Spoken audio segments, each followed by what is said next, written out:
Tax collection को बहुत streamline किया था और लैंड टैक्स डिपार्टमेंट करवाया था हाँ ऑफिशियल लेवल पे। इसके अलावा जो है तो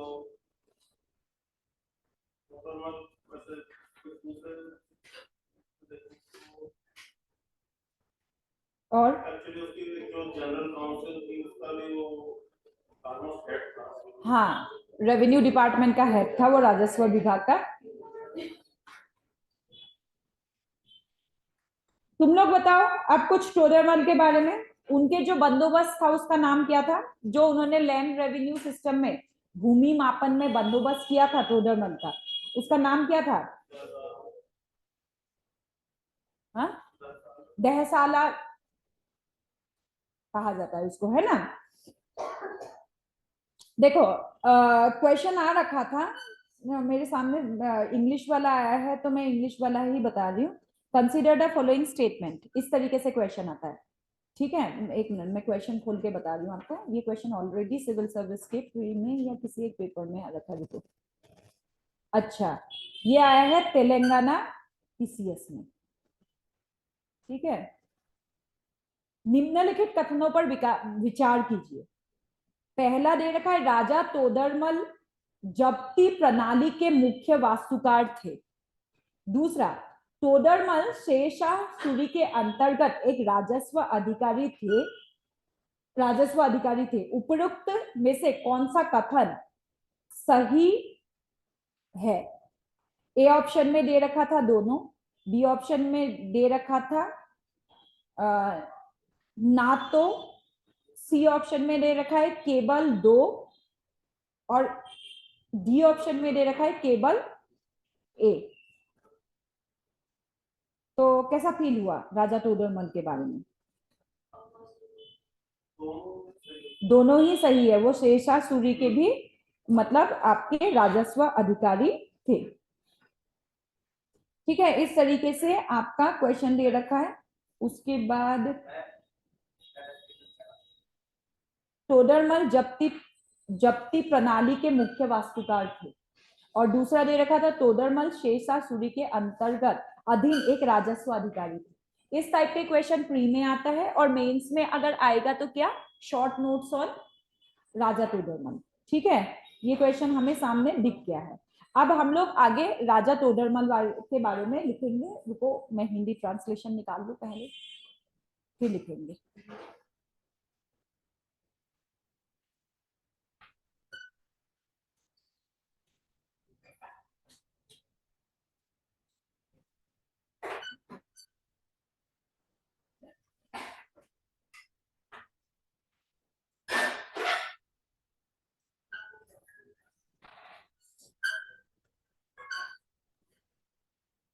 पहली क्लास में कहाँ थे तुम? कॉलेज जा रहे थे? लिखेंगे, राजा तोदरमल एक खत्री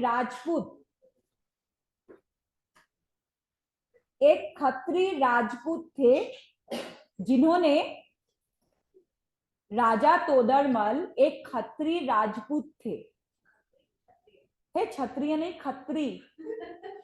खत्री राजपूत थे, जिन्होंने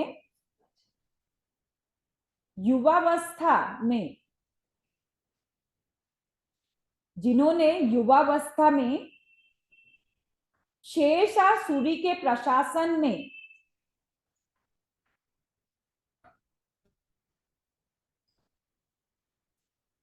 राजस्व अधिकारी के रूप में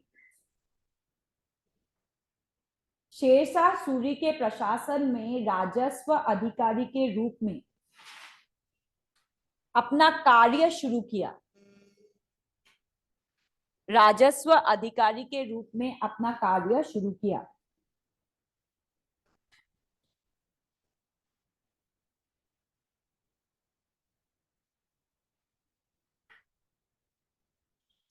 उन्होंने पहले अकबर के राजकोष के चांसलर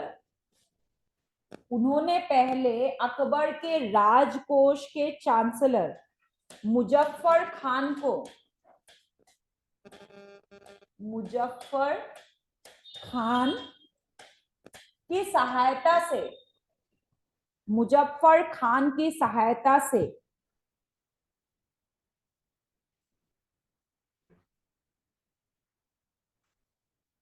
अकबर के मंत्री परिषद में प्रवेश किया,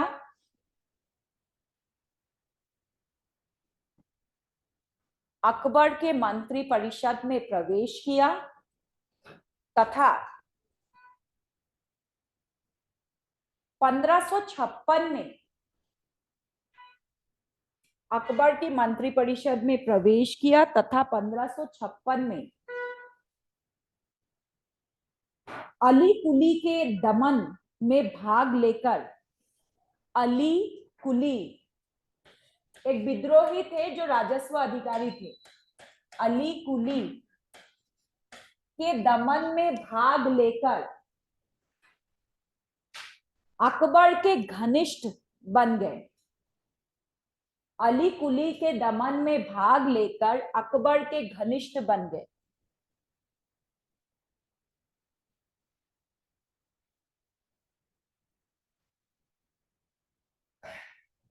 नेक्स्ट पॉइंट में लिखोगे, राजा तोडरमल पहले हिंदू थे जिन्हें,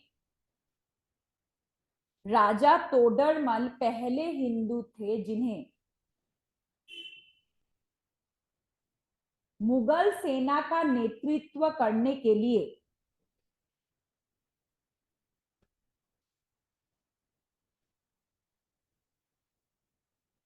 मैम एक बार रिपीट कर दीजिए। राजा तोडरमल पहले हिंदू थे जिन्हें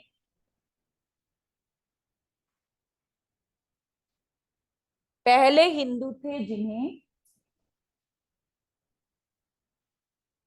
मुगल सेना का नेतृत्व करने के लिए भेजा गया था, मुगल सेना का नेतृत्व करने के लिए भेजा गया था।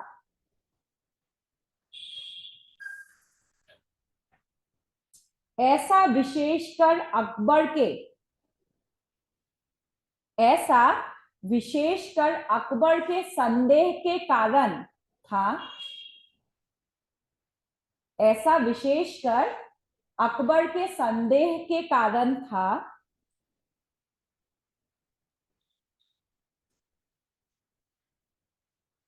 कि कोई मुसलमान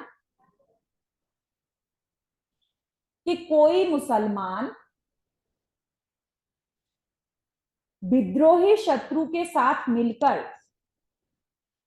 कोई मुसलमान विद्रोही शत्रु के साथ मिलकर अकबर के खिलाफ काम कर सकता है, अकबर के खिलाफ काम कर सकता है। इसका मतलब क्या है, अकबर को अपने मुस्लिम जो कमांडर थे उनके ऊपर भरोसा नहीं था, उनको ये लगता था ये जो मुस्लिम्स है, क्योंकि विद्रोह जो शत्रु है उनके साथ मुस्लिम बहुत ज्यादा मतलब लालची होते हैं, वो अपना फायदा पहले देखते हैं और वो अपना फायदा करने के लिए राजा के खिलाफ भी जा सकते हैं। ऐसे में अकबर हमेशा मतलब इनिशियली जो बहुत ज्यादा भरोसा करते थे वो हिंदुओं पर करते थे। उनका ये मानना था हिंदू जो कम्युनिटी है वो कम्युनिटी वफादार होती है, ठीक है, पैसा उनके लिए बहुत बड़ा मायने नहीं रखता है, मतलब संबंध या रिलेशन उनके लिए मायने रखता है। और इसी सोच के कारण उन्होंने राजा तोडरमल, बीरबल हो, ठीक है, ऐसे कई सारे मतलब हिंदुओं को, मान सिंह है, बड़े मिलिट्री एक्सपेडिशन करने के लिए भेजते थे। बड़े मिलिट्री एक्सपेडिशन के लिए कोई भी मुसलमान को वो भेजना वरीयता नहीं देते थे, वो सोचते थे यहाँ पर धोखा हो सकता है मेरे साथ, ठीक है। इसके बाद लिखेंगे, उसके बाद राजा तोडरमल को गुजरात की, उसके बाद राजा तोडरमल को गुजरात के राजस्व व्यवस्था निपटाने के लिए, मैम अकबर के खिलाफ काम कर सकते हैं, उसके बाद क्या आपने और भी बोला था क्या? उसके बाद अकबर के खिलाफ काम कर सकते हैं के बाद लिखोगे, उसके बाद राजा तोडरमल को, उसके बाद राजा तोडरमल को गुजरात की राजस्व व्यवस्था निपटाने के लिए, गुजरात के राजस्व व्यवस्था निपटाने के लिए नियुक्त किया गया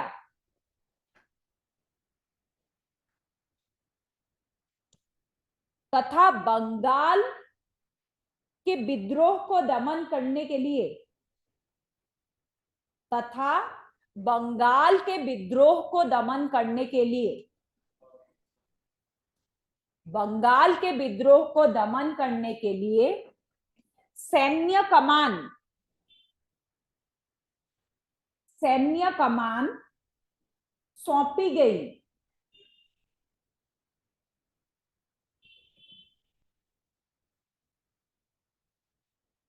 वह 1575 में अकबर के मुख्य वित्त अधिकारी,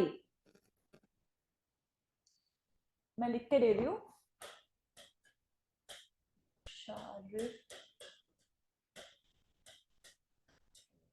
दीवान, वह 1575 में अकबर के मुख्य वित्त अधिकारी मुशारिफ ए दीवान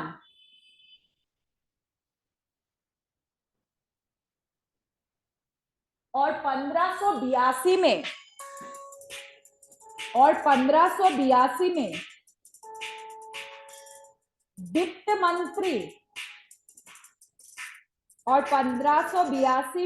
वित्त मंत्री दीवान ए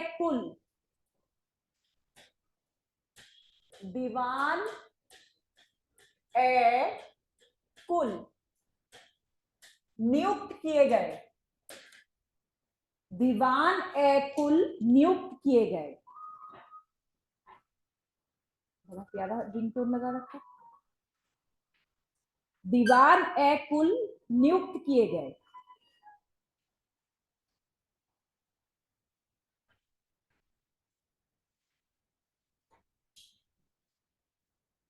उन्होंने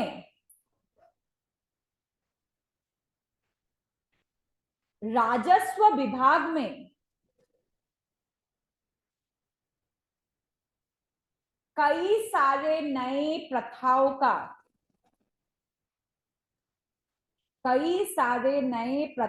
का शुरुआत किया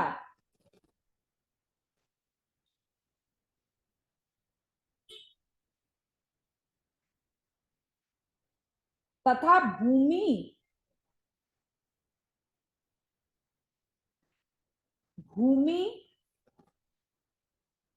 सुधारों में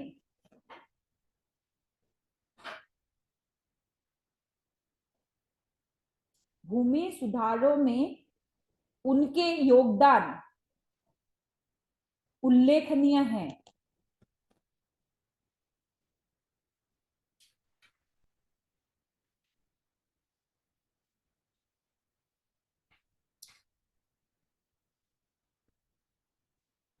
मुगल साम्राज्य के भूमि अभिलेखों के पुस्तक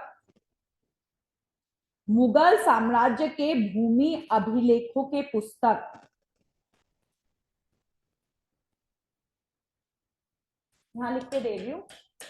तोडरमल के रेंट रोल,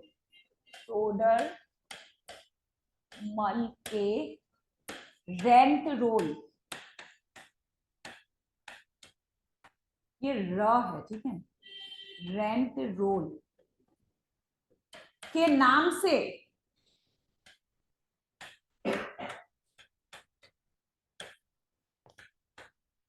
जाना जाता है। तोडरमल के रेंट रोल के नाम से जाना जाता है।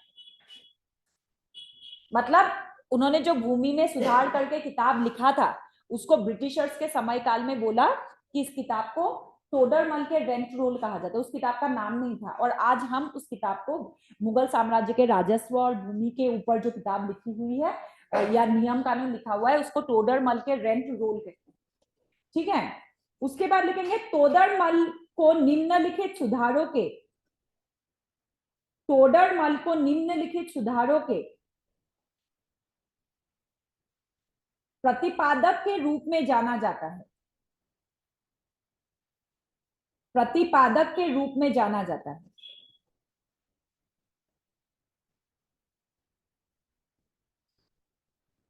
पहला लिखोगे भूमि माप,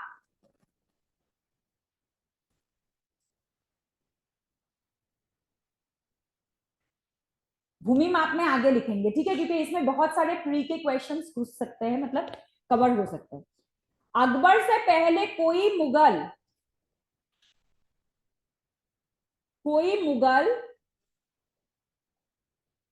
बादशाह ने, अकबर से पहले कोई मुगल बादशाह ने भू राजस्व प्रणाली में काम नहीं किया था।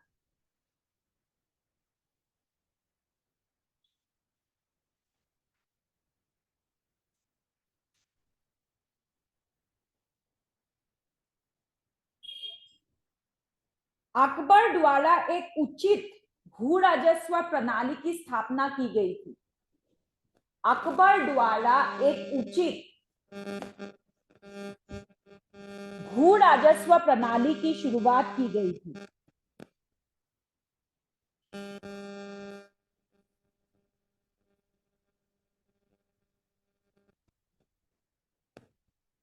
हालांकि अकबर की व्यवस्था स्वयं उस पर निर्धारित थी। अकबर की व्यवस्था स्वयं उस पर निर्धारित थी जिसे शेरशाह सूरी ने लागू किया था।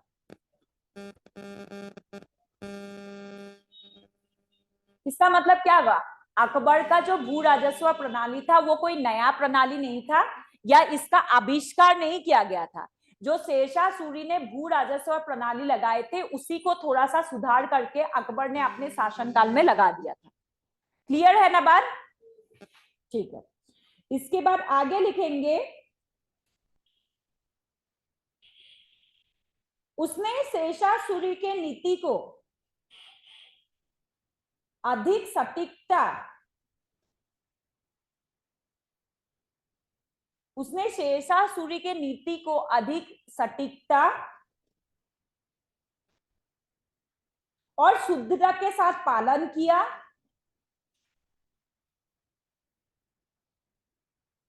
शुद्धता के साथ पालन किया।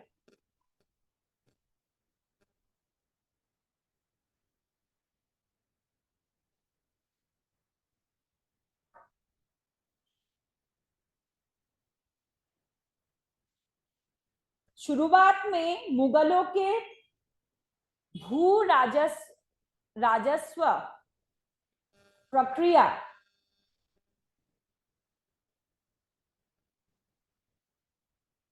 बहुत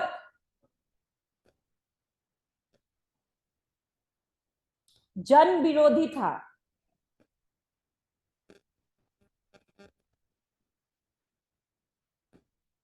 लेकिन बाद में इसे सुधार कर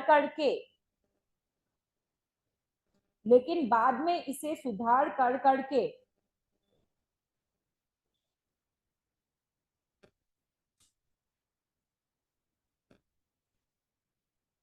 एक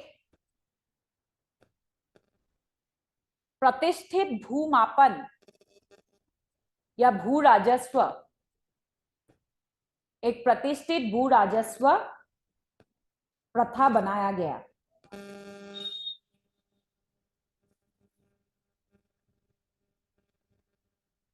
आगे हेडिंग लिखेंगे भूमि के माप का मानकीकरण।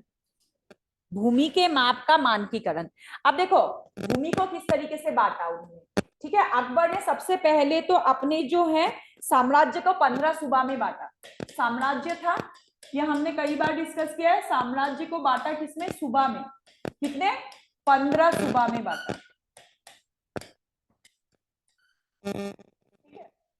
15 भाग सूबा किया, ठीक है। और ये जो 15 सूबा है लेटर है, मतलब इनिशियली 12 था, उसके बाद बढ़ाया गया एकदम लास्ट स्टेज में अकबर के जब वो बूढ़ा हो गया था और शासन कर रहा था तब तक 15 सूबा था, ठीक है। अब 15 सूबा के बाद इसको सूबाओं को किसमें बांटा था? सरकारों में। सूबा को किसमें बांटा? सरकार में। और कितने सरकार थे? एकदम लास्ट में 187 सरकार, ठीक। उसके बाद अगर सरकारों की बात करते हैं, सरकारों के बाद इसको फिर सरकारों को बांटा गया महलों में, महल है ना। और ये कितने महल थे? लास्ट में 3367 महल थे। ये राजस्व विभाग अलग है, ठीक है, एडमिनिस्ट्रेटिव डिपार्टमेंट हमने अलग देखा था, ये राजस्व का इस तरीके से था, ठीक है। अब क्या हो गया, आपके भूमि मापन को भी, मतलब जैसे जमीन है, ये जमीन है, इस जमीन को मापने के लिए भी एक प्रॉपर इकाई का प्रयोग किया गया, और वो क्या था? गज इलाही, है ना। ये जो भूमि मापन था, इसको भूमि मापन, जैसे आज हम गज कहते हैं ना, तो भूमि को कैसे मापते थे? इकाई क्या था इसका? इकाई था गज इलाही, ठीक है, गज ए इलाही, इससे ये भूमि को मापते थे। आज हम लोग 1 गज 2 गज कहते हैं, उस तरीके से। अब गज इलाही कितना था? 41 उंगलियां, 2 उंगली ऐसे कहते हैं ना, तो गज इलाही बराबर कितना था? 41 उंगलियां। अब 41 उंगलियां मतलब कितना इंच होगा? 41 उंगली है तो कितना इंच होगा बताओ? 1 इंच में कितनी उंगली होती है?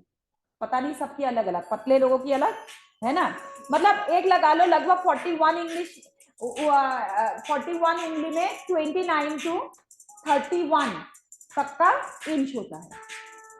इतना फ्रॉड वाले मुझे फोन करते हैं, ठीक है। 41 उंगली का मतलब क्या हो गया? लगभग आप ले लो 29 से लेके 32 इंच के बीच में, ठीक है। ये इतना ही होगा, इससे ऊपर नहीं होगा, ठीक है। समझ में आ रहा है? ठीक है, उस हिसाब से उन्होंने 1 गज बोला, ठीक है। आज हम लोग 1 गज में कितना लेते हैं? 2 इंच लेते हैं, 3 फीट, हाँ, ठीक है। इसके बाद ये हो गया। उसके बाद उन्होंने बोला कि भूमि के सीमा को मतलब एकदम स्पष्ट होना चाहिए, किसकी भूमि क्या है, कहां तक है, वो स्पष्ट होना चाहिए। और उसके लिए अगर वो स्पष्ट हुआ तो जो अधिकारी घोटाला करते हैं वो घोटाला नहीं हो पाएगा। बंदे को पता है यहां से यहां तक मेरी खेत है, यहां से यहां तक स्पष्ट है, ठीक है, ये सरकारी खेत नहीं है, ये इंसान का प्राइवेट खेत है। तो मतलब भूमि के बॉर्डर को स्पष्ट रूप से चिन्हित किया गया, जिससे क्या है कि आपके घोटालों की कमी हो। नहीं तो ये अधिकारी बहुत घोटाला करते थे, ठीक है। उस समय पे मतलब भूमि को मापने के लिए किसका प्रयोग करते थे पूछे तो रस्सी का। उस रस्सी में कुछ निशाने लगाए हुए होते थे जिसको पैमाइश कहते थे। उस रस्सी के टुकड़े, ऐसे बड़ा सा रस्सी मान लो, स्केल नहीं होता था, ऐसे बड़ा सा रस्सी है, इस रस्सी में 41 इंच के बाद एक उंगली के बाद एक निशान लगा देते थे, फिर 41 उंगली के बाद एक निशान, जैसे हम लोग कहते थे मेजरिंग टेप, जो लंबी सी रस्सी होती है, ऐसा ही नॉर्मल रस्सी। और ये रस्सी किसका बना होता था? ये रस्सी होता था जूट का। जूट के रस्सी में निशाने लगाते थे 41 उंगलियों का, और उसके बाद उसको मतलब रंग देते थे, ठीक है। और इस तरीके की रस्सी का प्रयोग करते थे जिसको क्या कहते थे? पैमाइश कहा जाता था इस रस्सी को, ठीक है। उसके अलावा कई बार जोड़ों को, जैसे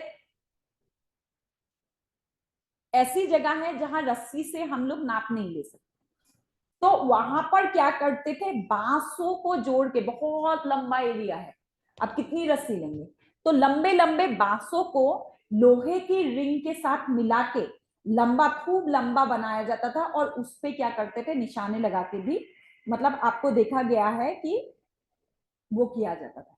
जैसे पानी के क्षेत्र में, दलदली क्षेत्र में एक जगह से दूसरी जगह तक देखने के लिए, ठीक है, रस्सी का प्रयोग नहीं कर सकते, रस्सी ऐसे फेंकेंगे तो पहुंचेगा नहीं, तो ऐसी जगहों पे या पहाड़ों में नीचे से ऊपर तक नापने के लिए जो प्रयोग किया है, बांसों का प्रयोग किया गया है लोहे के छलके में लगा के, मतलब 2 बांस आपस में लोहे के छलके में जोड़ देते थे, तो आप नीचे भी, पहाड़ के ऊपर से नीचे भी डालोगे तो वो नीचे तक पहुंच जाएगा।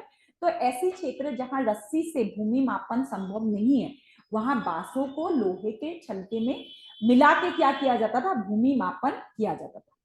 ठीक है, अब भूमि मापन हो गया, भूमि मापन के बाद इंसान राजस्व कैसे देगा, है ना, तो वो कहते थे प्रति बीघा के उपज के हिसाब से राजस्व देगा। मतलब राजस्व मतलब जो टैक्स है, टैक्स प्रति बीघा के उपज के हिसाब से, प्रति गज या ऐसा नहीं होगा, प्रति बीघा के हिसाब से किया जाएगा और हर साल इसके लिए सर्वे करवाया जाएगा। कौन सी एरिया में राजस्व 110 से 111 होता था। मतलब जिन एरियाओं में बहुत अच्छा पैदावार है, जैसे गंगा यमुना दोआब का क्षेत्र, वहां 110 होता था, और जहां थोड़ा पैदावार कम है वहां पर 111 भी होता था। लेकिन किसी किसी जगह को अकबर ने राजस्व फ्री भी कर रखा था। ठीक है, कि वहां मतलब उपज है ही नहीं तो आपको देने की जरूरत ही नहीं है। उसके अलावा एक इकाई होती है पोल्स। ठीक है, पोल्स मतलब क्या होता है, पोल्स का मतलब होता है सबसे अच्छा जमीन, सबसे बेस्ट जो जमीन होता था उसको बोलते थे पोल्स। ठीक है,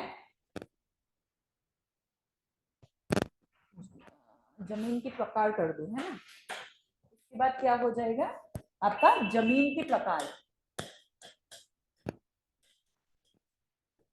तो उतार ही लेना, उसके बाद बाकी के मैं लिखा दूंगी। प्रकार में सबसे पहला था पोल। मैम इंडेक्स पॉइंट में डालेंगे, इसी में बना लो अभी आगे, फिर मैं लिखा दूंगी। पोल्स मतलब सर्वोत्तम जमीन, सर्वोत्तम भूमि, किसके दृष्टि में, उपज के दृष्टि में। ठीक है, जमीन का वर्गीकरण हम उपज के हिसाब से कर रहे हैं, तो सर्वोत्तम जमीन जो होता था उसको पोल्स बोलते थे। उसके बाद आता है पड़ोती या पड़ती, पड़ती या फिर पड़ोती। पड़ती या पड़ोती मतलब होता है उर्वर जमीन,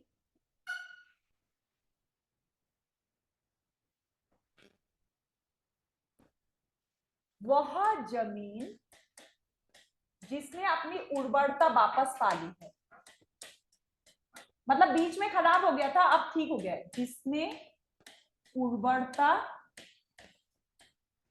वापस पा ली है।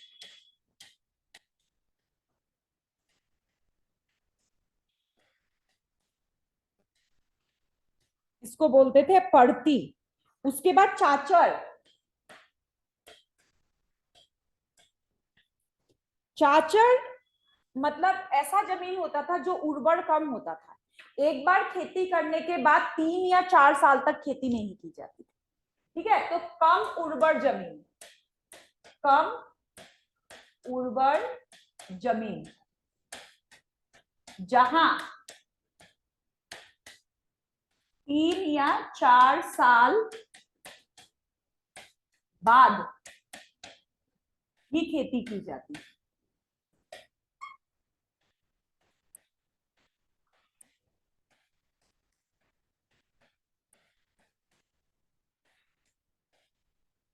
ठीक है, चाचर हो गया। उसके बाद बंजर। अब बंजर नाम से ही पता चल गया, जहां 5 साल से सर्वाधिक समय काल में खेती नहीं कर जा पा रहा है। ठीक है, बंजर 5 सालों से खेती नहीं हुई है।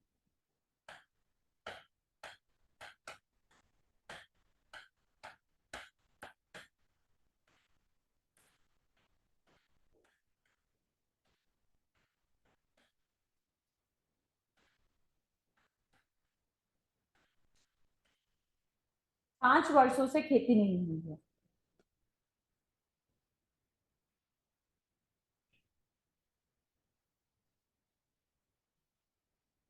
अब इसको लिखाना पड़ेगा, जो 12 सुबह ऐसे लिखाया था कि उसी टेबल में काम चल जाएगा, उसी टेबल में काम चल जाएगा ना। उसमें कितना 12 सुबह, फिर उसके बाद 12 सुबह के बाद आपका आया था 187 सरकार। ठीक है, और 3367 महल, है ना, ये हुआ था। उसके बाद भूमि मापन गजे इलाही में होता था। गजे इलाही मतलब 41 उंगलियां, 41 उंगलियां मतलब 29 से लगभग 32 या 33 इंच तक होगा। लिखाने की जरूरत है, उसको ऐसे कर दो। अच्छा, ये हो गया ना सबका। चलो इसको लिख लो फिर, साम्राज्य का भूमि व्यवस्था, भू व्यवस्था। भू व्यवस्था मतलब राजस्व कैसे वसूला जाएगा, ठीक है। सबसे पहले राजस्व वसूलेंगे महलों में। महल मतलब बहुत सारे गांवों के जो लोग हैं उनका जो राजस्व इकट्ठा होता था वो कहाँ चला जाता था, महल में। जैसे आजकल हम लोग ट्रेजरी में इकट्ठा करते हैं, हमारा जो भूमि राजस्व है ट्रेजरी में जमा होता है ना, तो उसी तरीके से महल में। अब जैसे देहरादून ट्रेजरी है, आपका ऋषिकेश ट्रेजरी है, वहां का सब कुछ इकट्ठा होके कहाँ चला जाता है, मतलब देहरादून कैपिटल है तो देहरादून आ जाते हैं। उसी तरीके से उनके महलों का सारा इकट्ठा होकर सरकारों में चला जाता था, सरकार से सूबा में जाता था और सूबा से सरकार के साम्राज्य के पास चला जाता था पैसा।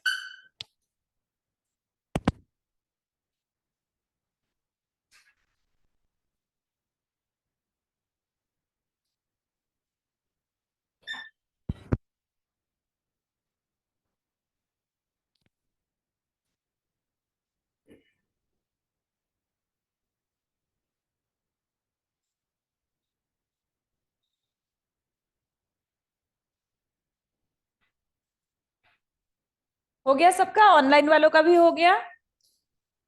Yes ma'am. Kiran, Shubham, yes ma'am. Yes ma'am. जी किरण क्या कह रहे हो आप? मैम कुछ नहीं। हो गया ना लिख के? Yes ma'am. आगे लिखेंगे फिर, नेक्स्ट पॉइंट में लिखेंगे उन दिनों भूमि माप,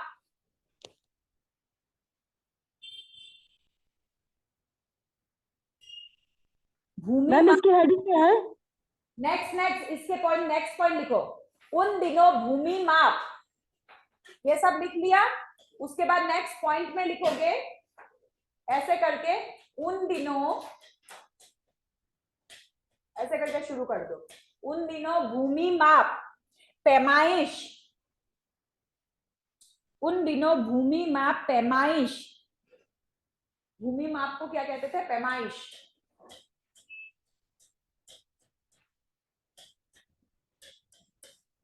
उन दिनों भूमि माप पैमाइश, नाम पैमाइश या फिर तैनाब, पैमाइश या तैनाब,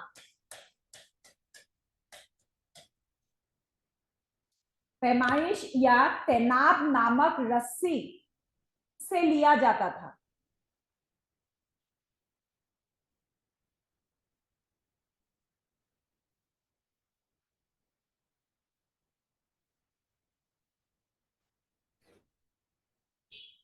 यह रस्सी जूट का, जूट मतलब जानते हो, जूट मतलब क्या होता है, बोरे वाला रस्सी, बोरा जिससे बनता है ना, यह रस्सी जूट से बना होता था, यह रस्सी जूट से बना होता था। मौसमी शुष्कता या नमी के कारण, आप देखो अगर नमी होते हैं तो जूट क्या हो जाता है, लंबा होगा कि छोटा होगा, नमी होने पे बोरी, पाइप की मैं मैम छोटी हो जाएगी, देखो मैम छोटी हो जाएगी, छोटी हो जाएगी। देखो जूट ऐसा है, एक तो प्लास्टिक का पाइप होता है, अगर ठंडा हुआ छोटा हो जाएगा, गर्म हुआ लंबा हो जाएगा। लेकिन जब जूट होता है, जो बोरियां होती है उसमें जरा पानी में डाल के उसकी लेंथ लेके देखना, वो बढ़ जाती है, ठीक है। उसके धागों के बीच में जब पानी घुसता है ना तो वो धागे ज्यादा बाहर फैलती है। तो इसमें ना जब नमी होती है तो बोरियों की जगह जो होती है ज्यादा घेरती है, और जब वही सूख जाता है, जैसे कपड़े हैं, कपड़े भी नरम कपड़े, कपास के, कॉटन के कपड़े जो होता है, जब आप गीला कर देते हो तो क्या हो जाता है, वो फैल जाता है। लेकिन वही धुला हुआ कॉटन का शर्ट आपको टाइट टाइट सा लगता है, होता है नहीं होता है? कपड़े सिंक होता है, जूट कपड़ा है, बोरी है, तो जब उसमें पानी पड़ता था वो छोटी हो जाती थी, सॉरी, जब पानी पड़ता था वो लंबी हो जाती थी, और जब मौसम में शुष्कता होती थी वो छोटी हो जाती थी। इसकी वजह से फिर बाद में बांस का प्रयोग किया गया। ठीक है, बांस में तो ऐसी कोई कॉन्सेप्ट नहीं होगी, तो बाद में बांस का प्रयोग किया गया। लिखेंगे मौसमी शुष्कता या नमी के कारण रस्सी की लंबाई में भिन्नता आ जाती थी। मौसमी शुष्कता या नमी के कारण रस्सी की लंबाई में भिन्नता आ जाती थी।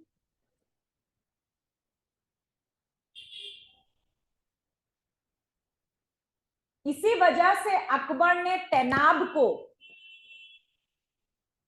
इसी वजह से अकबर ने तैनाब को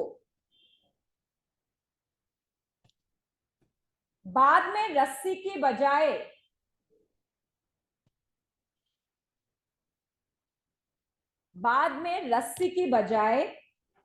बांस के टुकड़ों को, रस्सी के बजाय बांस के टुकड़ों को लोहे के छलके से जोड़कर, लोहे के छलके से जोड़कर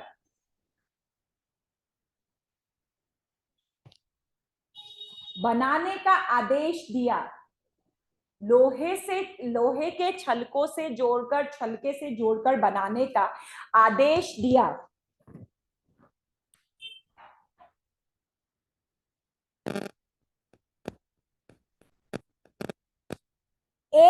उस समय 1 बीघा बराबर 3600 इलाही गज होता था। 1 बीघा बराबर 3600 इलाही गज होता था, जो आज के,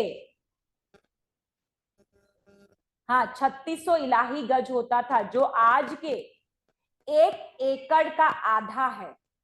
1 एकड़ जमीन मतलब कितने बीघा जमीन? 2 बीघा है। 1 एकड़ में कितना बीघा होता है?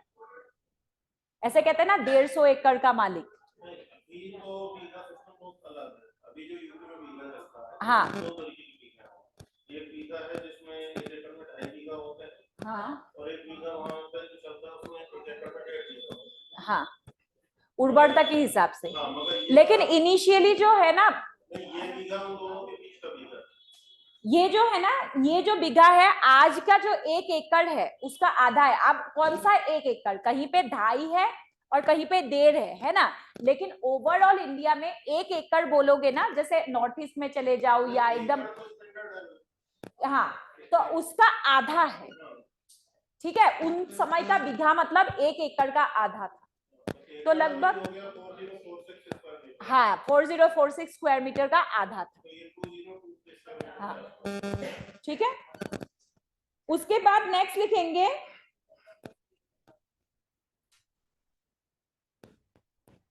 ये जो है ना बंजर, चाचर, पड़ती और पोल्स, ये शेषासुरी के समय काल में भी लगा हुआ था। ध्यान रखोगे, अगर पूछ दे और आपने बोला कि नहीं ये इसका तो आविष्कार, देखो अकबर ने भूमि मापन से रिलेटेड कोई नई चीज का आविष्कार नहीं किया है उसके शासनकाल में, जो था उसको सुधार करके लागू किया गया। ध्यान रखोगे तो ये पोल्स, चाचर, बंजर, ये सब क्या होगा? शेषासुरी के समय काल में ही था। कुछ सुधार हुआ होगा, ज्यादा से ज्यादा कुछ सुधार हुआ होगा। ठीक है, इसके बाद नेक्स्ट लिखेंगे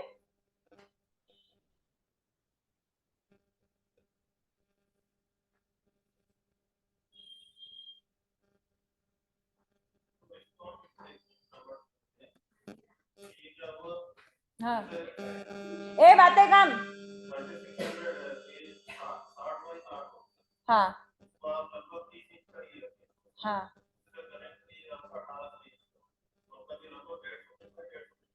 150 फीट बाई 150 फीट का एरिया 30 ना, तो ये 30 बाई 30 में तो इस टाइम पे वो होता है ना, गज होता है। अब क्या कह रहे हो, 150 फीट कैसे निकाला?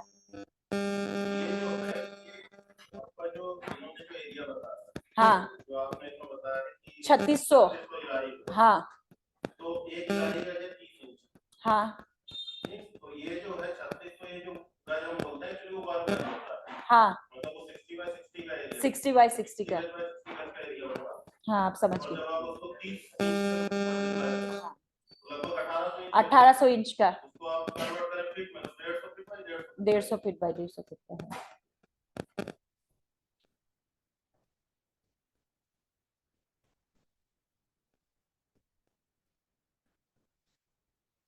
अब लिखेंगे दहसाला प्रणाली। नेक्स्ट लिखेंगे दहसाला प्रणाली।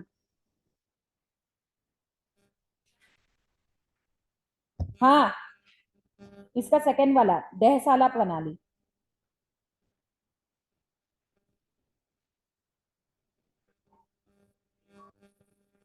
नहीं भूमि माप में ही, मतलब हमने सेकंड कैटेगरी ले लिया है। मेनली दहसाला प्रणाली में बहुत सुधार है ना, तो अलग से ही लिख लेते हैं दहसाला प्रणाली, अलग से लिख लेंगे क्योंकि दहसाला प्रणाली में बहुत सुधार किया गया था। ठीक है, इसमें ये जो सिस्टम है, इस सिस्टम को राजा तोडरमल का आविष्कार भी कहा जाता है। ठीक है, तो इसको, इसकी क्वेश्चन है तो हम इसको अलग से लिख लेंगे दहसाला सिस्टम।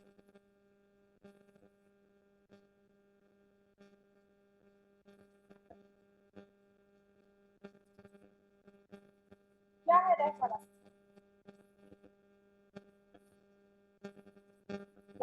10 साल का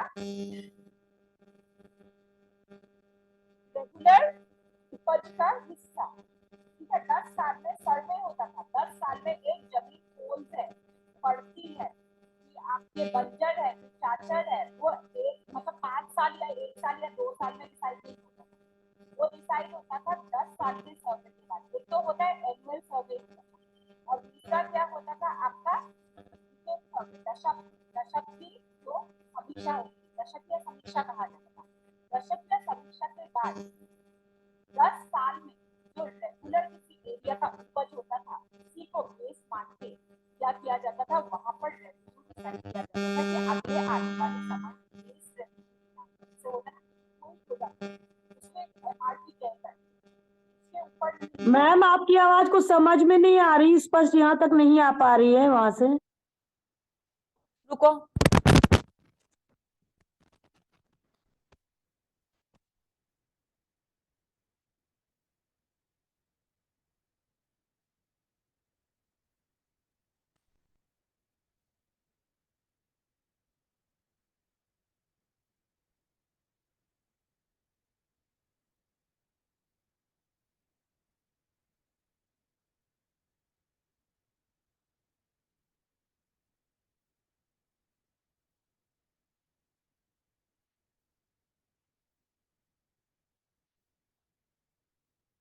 अब आ रही?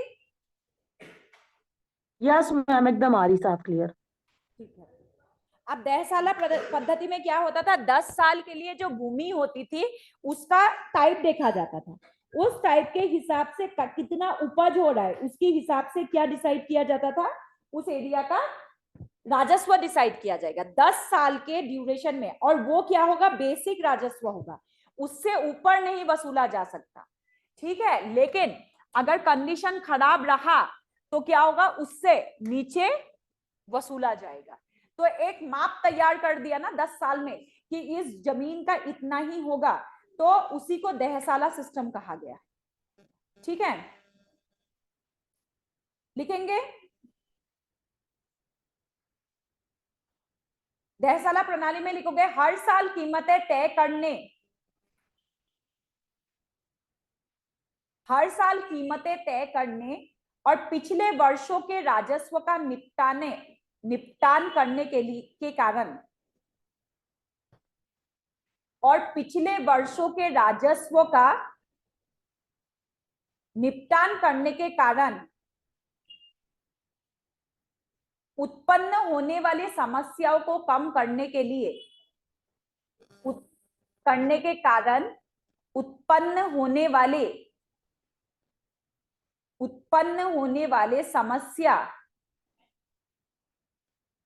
समस्याओं को कम करने के लिए, अकबर ने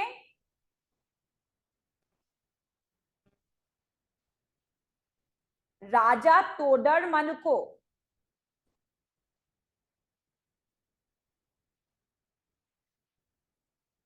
जिम्मेदारी दी।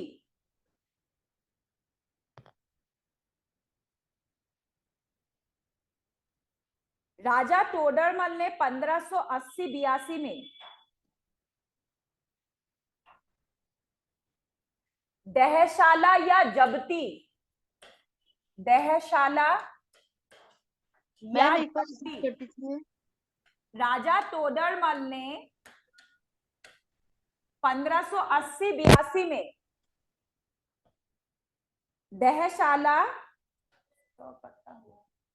दहशाला या जब्ती प्रणाली का शुरुआत किया।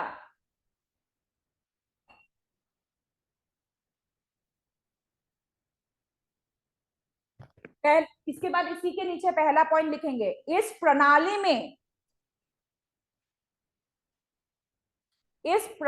में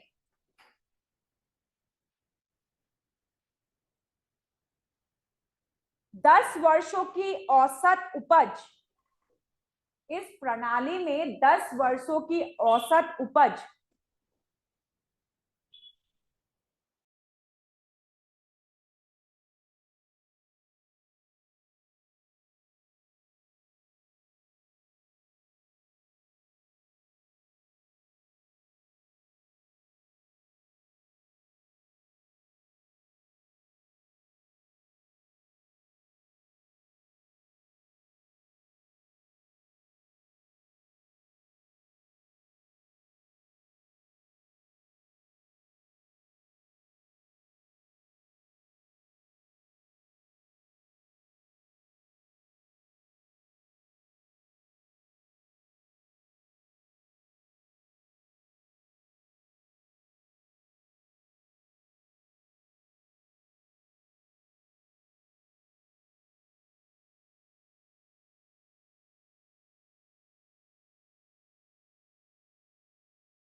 लेट अस कंसीडर, ये जमीन है, इसमें जितना भी बीघा है हमने माना इस जमीन में 2 बीघा है।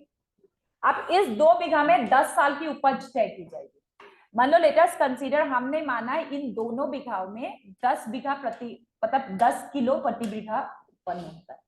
तो 10 किलो प्रति बीघा, तो ये 20 किलो हो गया, एक साल का 20 किलो हो गया, तो 10 साल का कितना हो जाएगा? 200 किलो। 10 इयर्स का 200 किलो हो जाएगा।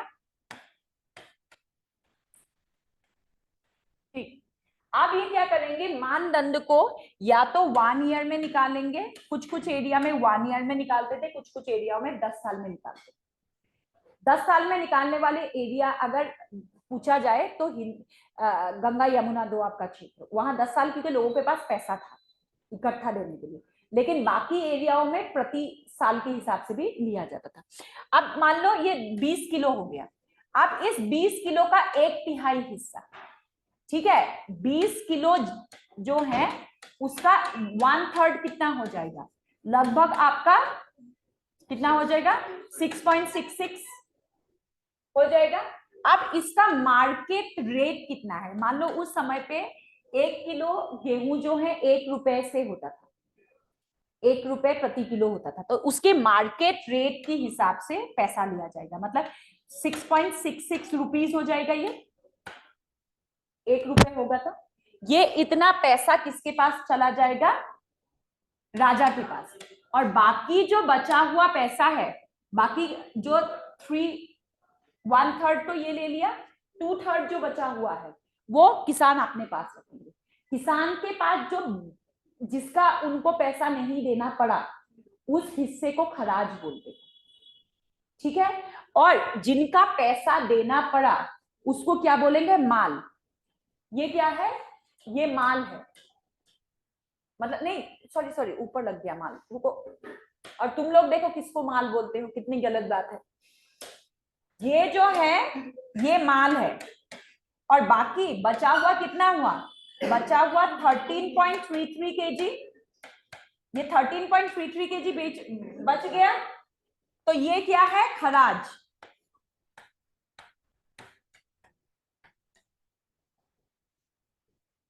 आ गया समझ में, मतलब तुम्हारी भाषा में समझाऊं, अपनी बहन हो गया खराज, वो देना नहीं है किसी को, और दूसरों की बहन हो गया माल।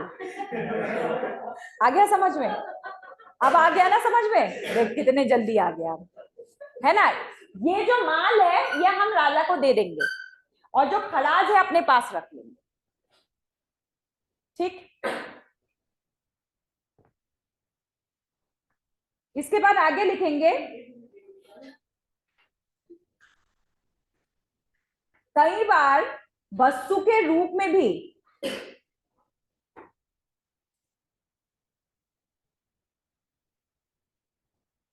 वस्तु के रूप में भी राजस्व, मैम ये बसु क्या है? समझ में नहीं आ रहा।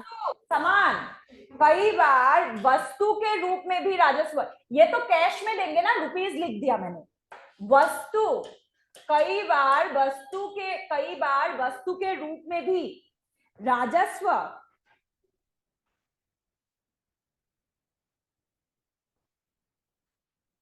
दिया जाता था।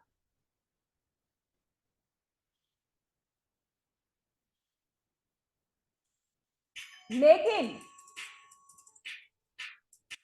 वह वस्तु सरकारी विभाग में नकदी में परिवर्तित किया जाता था, सरकारी विभाग में नकदी में परिवर्तित किया जाता था।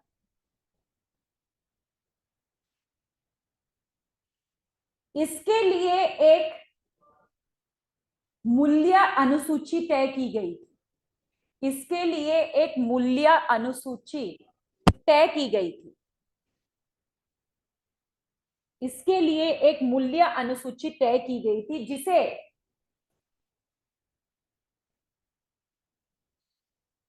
दस्तूर ए अमल कहा जाता था, जिसे दस्तूर ए अमल कहा जाता था। मान लो लेट अस कंसीडर, ये एक बंदा है, इसके पास कैश नहीं है और इसको अपना राजस्व पे करना है। अब ये अपना क्या करता है, खेती करता है, इसके पास कैश नहीं है। उस समय पे क्या होता था, जो नॉर्मली लोग भी होते थे, वो बार्टर, जो बटाई प्रथा है ना, उसमें गांव में बहुत चलता था, तो लोगों को लिक्विड कैश की जरूरत नहीं पड़ती थी। किसी ने गेहूं उगाया, सामने वाले ने आलू उगाया, क्योंकि मोबाइल फोन तो खरीदना था नहीं उनको, ब्रांडेड कपड़े तो खरीदने थे नहीं, मोटरसाइकिल तो था नहीं, और इंसान की जरूरतें कम होने की वजह से बटाई सिस्टम से भी काम चल जाता था। अब मान लो इस किसान के पास पैसा नहीं है, ठीक है, तो ये क्या करेगा, अपना अनाज, मान लो इसके पास 2 बीघा जमीन है, वही 6.66 केजी जो अनाज है ये लेके चला गया, कहां पर, राजकोष में। राजकोष के अंदर इसको जमा करना है, तो अनाज थोड़ी ना लेंगे वो, है ना। अब इसमें एक डिपार्टमेंट होगा, एक विभाग। इसमें तो होता है नगदी जमा विभाग, एक हो गया नगदी जमा विभाग, जमा विभाग हो गया, इसमें पैसा जमा करना होगा राजस्व। तो ये क्या करेगा, पहले इस विभाग में जाएगा। अब इस विभाग में क्या होगा, जो है आपने अनाज दे दिया, उसके बदले आपको पैसा मिलेगा, ठीक है। अब इसमें एक अनुसूची होती थी, ऐसे लिस्ट लिखा हुआ है कि गेहूं इतना किलो देने से आपको इतना पैसा मिलेगा, चावल इतना किलो इतना पैसा मिलेगा।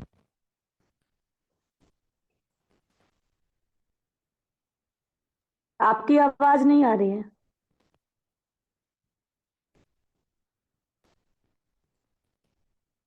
बाकी किसी को भी नहीं आ रही क्या? मेरा तो नहीं बिल्कुल मैम, आने लगी। आ रही है ना, ठीक है। अब देखो यहां पर शुभम, आ रही है नहीं आ रही मेरी आवाज? आ रही है मैम। ठीक है, तो यहाँ पर जाके एक लिस्ट के हिसाब से इसने 6.6 केजी गेहूं जमा किया और उसके बदले इसको पैसा मिल गया।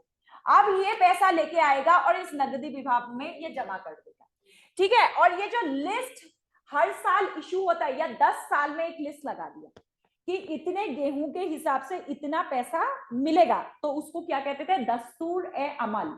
उस लिस्ट को कहते थे जैसे हम लोग रेस्टोरेंट में जाते हैं, मेन्यू में ऑर्डर करते हैं, मेन्यू में लिस्ट, ऐसे ही सेम लिस्ट है जिसको कहते थे दस्तूर ए अमल।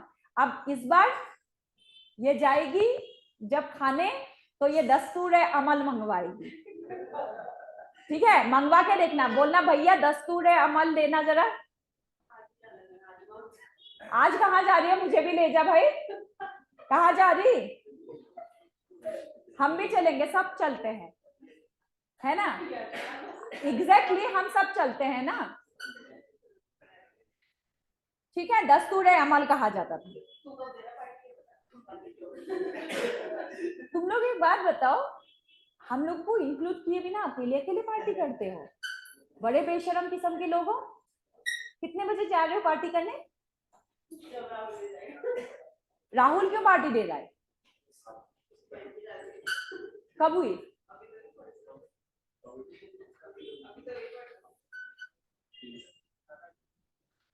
तो फिर अरसा कहाँ है? मतलब जहां अरसा दे दिया होता, तेरी इतना खर्चा तो होता नहीं। अब तो सब जाएंगे, अब तो खर्चा होगा तेरा। अरसा कहाँ है? गांव में अरसा है तो अरसा देके निपटाता ना। चूड़ा चूड़ा हो गया, चूड़ा खा लेते ये लोग। अब तो तुझे खर्चा करना पड़ेगा बेटा, ठीक है। दहशाला सिस्टम हो गया।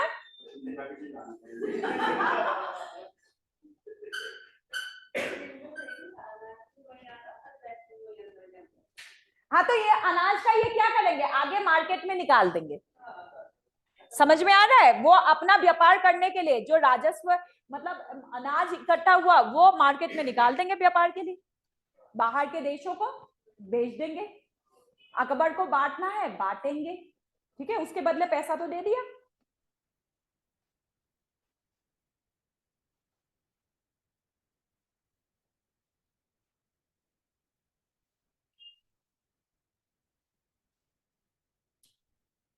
दहशाला व्यवस्था लाहौर से लेके इलाहाबाद तक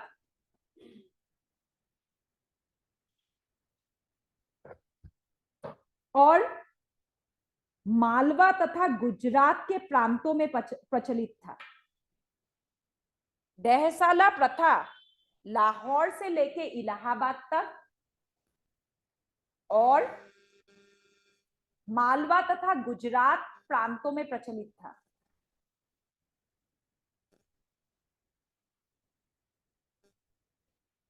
शाहजहां के समयकाल में इसे मुर्शिद कुली खान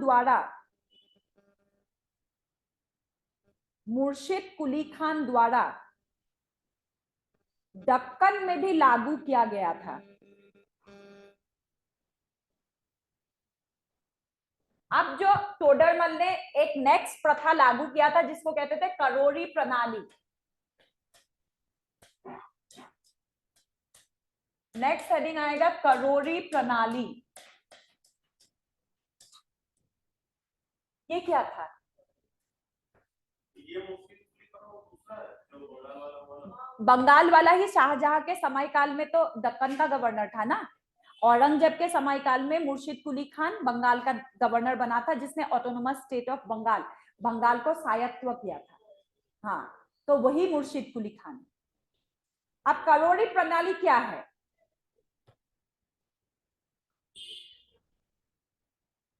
देखो, यहां पर राष्ट्र के सभी परगना और राजकोषीय संघ को मतलब मापा जाता था। ठीक है, एक एरिया जो 1 करोड़ का राजस्व उत्पन्न करे वो एक पर्टिकुलर एरिया था। मतलब एरिया के राजस्व के हिसाब से उसको इस प्रणाली में लाया जाता था। Category A state, category B state, category C state.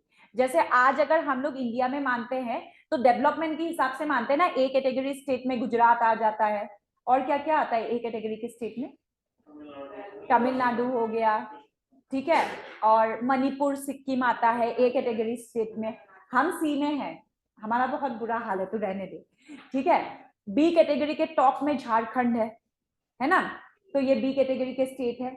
हम लोग तो सी में पड़े हुए हैं अभी, मतलब वेस्ट बंगाल और बिहार के साथ पड़े हुए हैं, उत्तराखंड, ठीक है, जहां यूपी बी कैटेगरी स्टेट में आता है, और बहुत जल्दी यूपी ए कैटेगरी में आ जाएगा। झारखंड और यूपी का प्रबल लक्षण दिखाई दे रहा है कि वो ए कैटेगरी के स्टेट में है, ठीक है। तो उसी तरीके से यहाँ पर राजस्व के हिसाब से कैटेगराइजेशन ऑफ स्टेट होता था।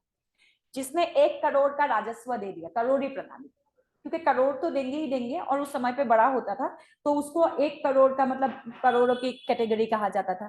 फिर उसके लिए कुछ अलग से प्रोविजन होते थे, टैक्सेशन का अलग नियम होता था, वहां के लोगों को थोड़ा सा और ज्यादा हो सकता है फायदा मिले, ठीक है। या फिर जो सी कैटेगरी के स्टेट होंगे उनको डेवलपमेंट के लिए मतलब अकबर के मंत्रिपरिषद ज्यादा काम करेंगे, वहां देखेंगे कि अगर कम मतलब पैसा आ रहा है तो किसकी कमी से हो रहा है, नहरें बनवानी है क्या, क्या करना है, ये सारे के लिए जो प्रोसेस लाया गया कैटेगराइजेशन ऑफ स्टेट का, उसी को कहते हैं करोड़ी प्रणाली, ठीक है। लिखेंगे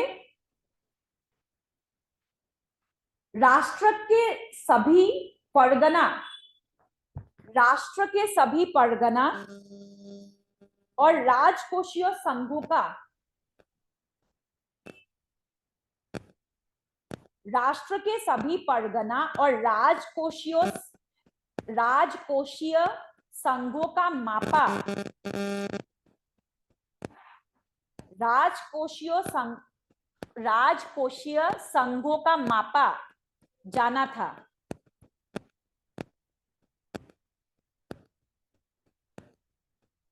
भूमि का प्रत्येक टुकड़ा जो 1 करोड़ का राजस्व उत्पन्न करता था, भूमि का प्रत्येक टुकड़ा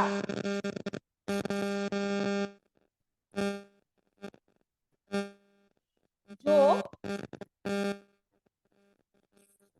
भूमि का प्रत्येक टुकड़ा जो 1 करोड़ का राजस्व उत्पन्न करता था, करोड़पति नाम से जाना जाता था। जैसे बंगाल, बंगाल एक करोड़ के बाद क्या बोला आपने? भूमि का प्रत्येक टुकड़ा जो 1 करोड़ का राजस्व उत्पन्न करता था, करोड़पति नाम से जाना जाता था। और उसके प्रमुख राजस्व अधिकारी को भी, और उसके प्रमुख राजस्व अधिकारी को भी करोड़पति कहते थे। उसने 1 करोड़ का वसूला ना पैसा, तो वो करोड़पति।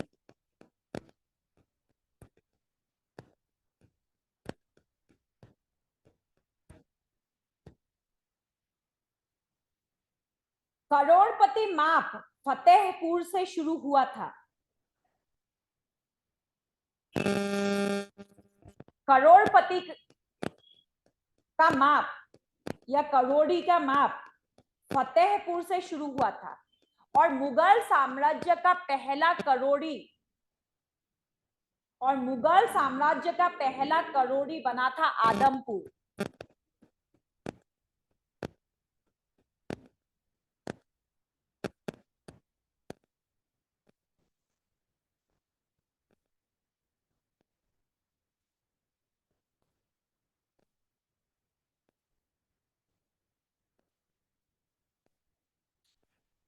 यह प्रथा बहुत ज्यादा सफल नहीं रहा, क्योंकि मुगल साम्राज्य के उस समय के अधिकतर जमीन, मुगल साम्राज्य के उस समय के अधिकतर जमीन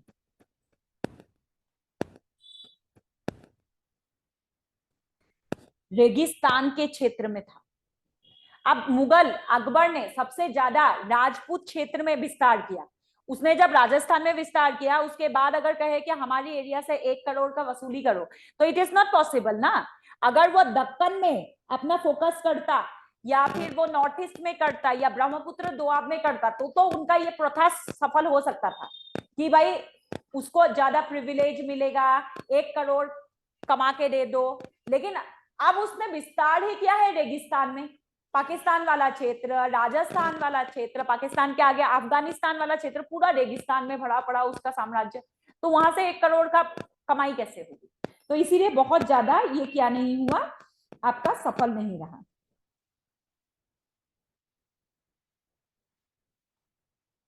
बस ठीक है।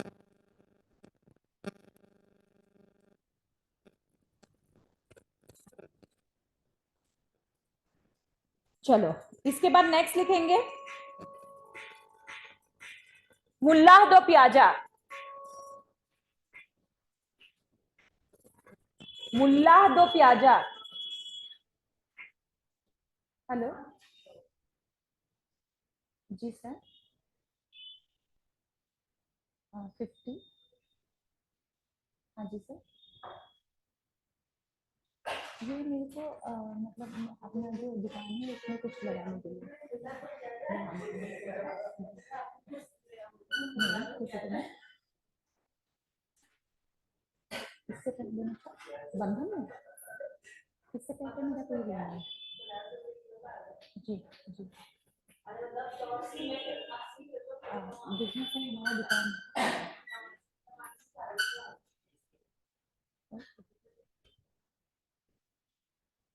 हाँ, इसके बाद नेक्स्ट लिखेंगे हम लोग मुल्लाह दो प्याजा। कौन था?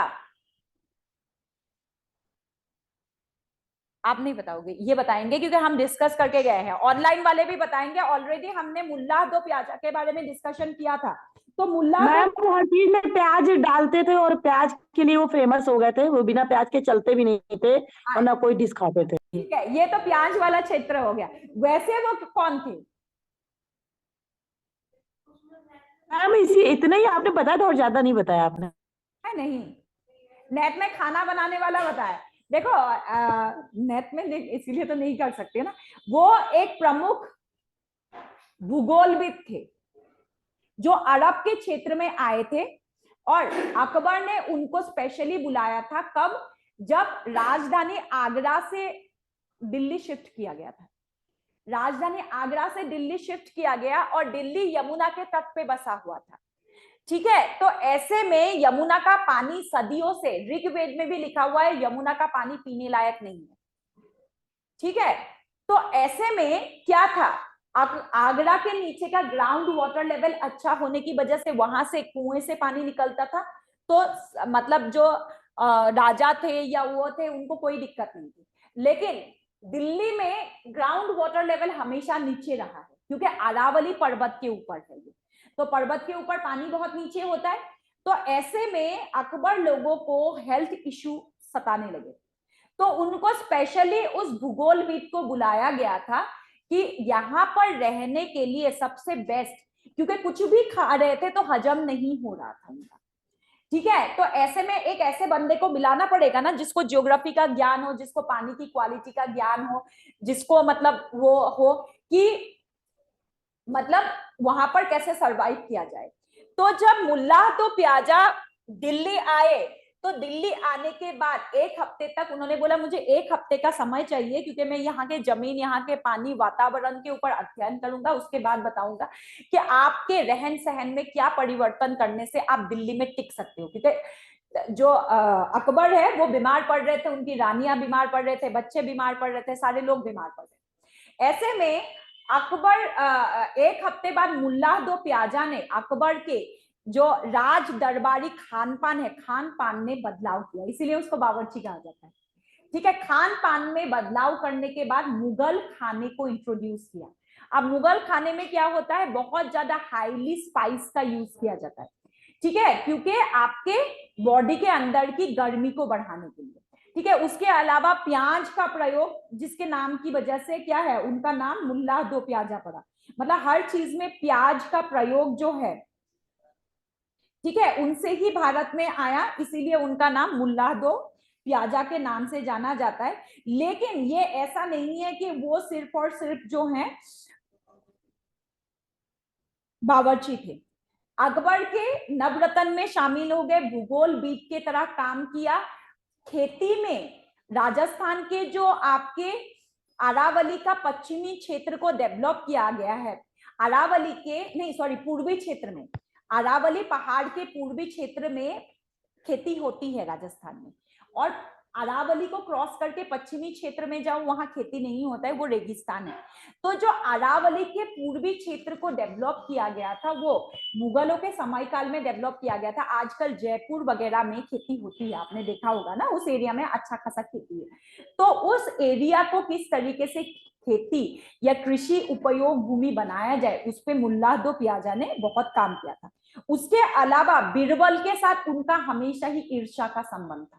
वो बीरबल से बहुत ज्यादा चिढ़ते थे, और बीरबल के साथ उनने मतलब बीरबल ऐसे व्यक्ति थे जो कहीं कोई षड्यंत्र में शामिल नहीं थे। जैसे अमीर खुसरो है, अमीर खुसरो को हम बोलते हैं ना कि सल्तनत कालीन ऐसे एक दरबारी मतलब कवि या दरबारी मतलब स्कॉलर है जिनके नाम कभी षड्यंत्रों से नहीं जुड़ा। उसी तरीके से बीरबल भी बहुत फेमस थे षड्यंत्र मतलब ना करने के लिए, वो बहुत वफादार थे।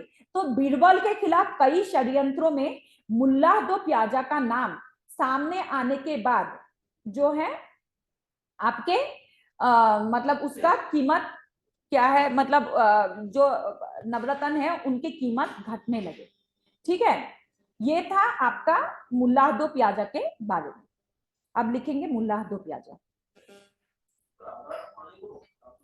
हाँ, अब तो पॉल्यूशन की वजह से बहुत ज्यादा खराब है, बट ग्राउंड वाटर लेवल उस समय पे मतलब दिल्ली के हिसाब से तो अच्छा ही था। पी नहीं सकते, डाइजेशन ही नहीं होता।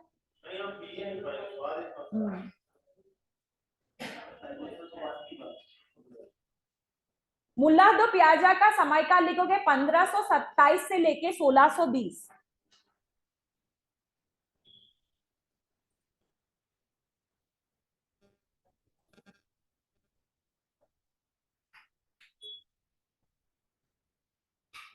ये अकबर के समयकाल के ना अंतिम क्षण में उभरने वाले लोग हैं।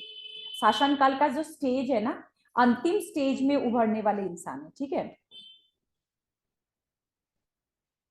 कई विद्वान उन्हें मुगल सेनापति बैरम खान के पौत्र मानते हैं।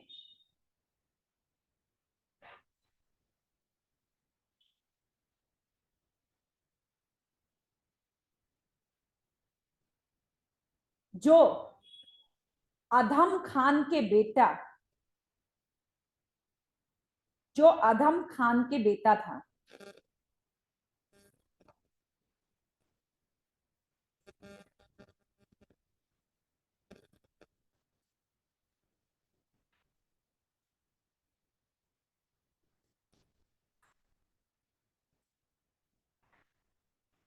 उनको बीरबल के लोक सिद्धांत में, उनको बीरबल के लोक सिद्धांत में रूढ़िवादी इस्लाम के समर्थक, रूढ़िवादी इस्लाम के समर्थक के रूप में सूचीबद्ध किया जाता है।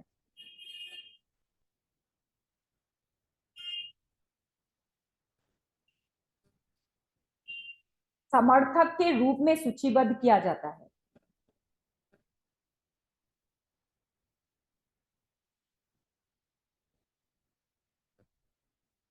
मुगल युग के किसी भी अभिलेख में मुगल युग के किसी भी अभिलेख में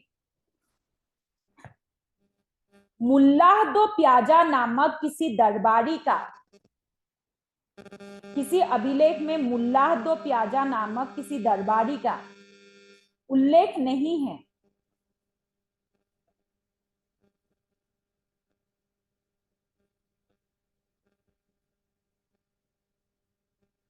वह एक ऐतिहासिक व्यक्तित्व थे जिनका मूल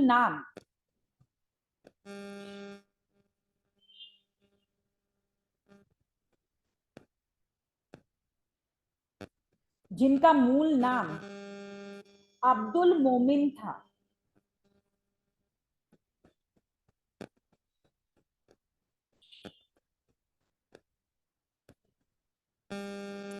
अब्दुल मोमिन था। इन्होंने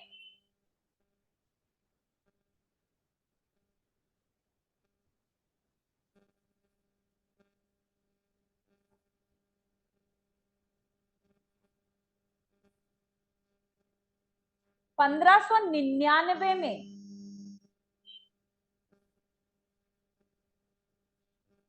मुगल साम्राज्य की भौगोलिक दशा,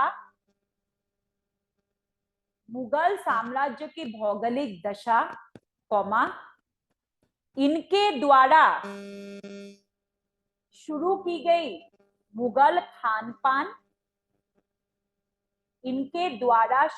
गई मुगल खानपान तथा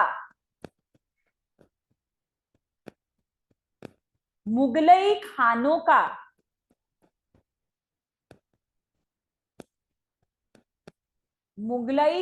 का रेसिपी तो रेसिपी ही बोलते हैं, रेसिपी संबंधित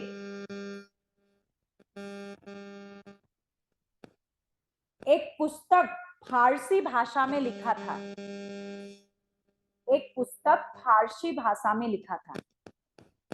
जिसे दो प्याजा नाम से जाना जाता है।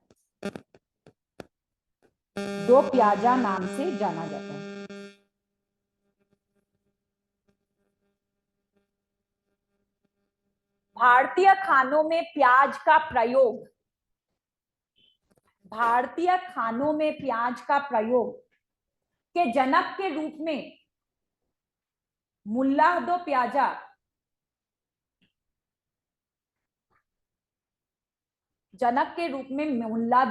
जाना जाता है। और इसी के साथ आज का खत्म। नेक्स्ट हमारा क्या क्या रह गया? मानसिंह और कुछ रह गया? फैजी रह गए क्या? कि फैजी लिख लिया? मानसिंह, फैजी और तानसेन। अरे काफी है, अभी लगेगा हमें टाइम। ठीक है, नेक्स्ट क्लास में पढ़ के आना थोड़ा सा तानसेन।